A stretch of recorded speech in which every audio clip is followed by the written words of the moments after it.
Is it time to cut taxes, Prime Minister? Rishi Sunak and his wife arriving in Manchester to a brewing row over high tax levels. Prime Minister, cut taxes! Questions for the party and its chairman. Do you think it's time to lower taxes?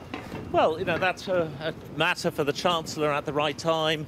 At the fiscal event, there's an autumn statement coming up, and I'm sure all these things will be managed at the right time. The Chancellor, Jeremy Hunt, has tried to reassure, telling the Times newspaper he wants to stop the vicious circle of rising tax by reforming public services and the benefits system. But that may not come soon enough for around 30 Tory MPs who have now pledged to vote against more tax rises, with Liz Truss due to lead a so-called growth rally on Monday. The tax burden has hit a 75-year high. And when we look at cost of living, when we look at the actual hit that means for my constituents, for people up and down the United Kingdom, we've got to draw a line in the sand and say the country can be taxed no more. Squeezed from both sides, the Prime Minister comes to conference amid warnings that higher tax levels may be here to stay. It's a gloomy backdrop for Tory conference this year, with the party still polling way behind Labour and many MPs desperate for Rishi Sunak to do something to change the political weather.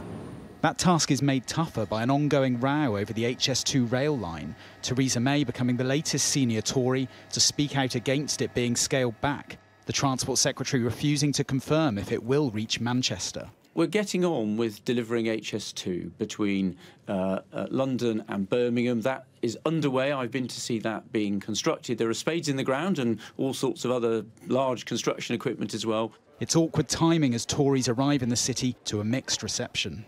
It's cheaper to fly than it is to get the train. So if I was going to go over, then I'd get a flight rather than a train. You can get to London in 2 hours, 7 minutes now. You do not need another high-speed train.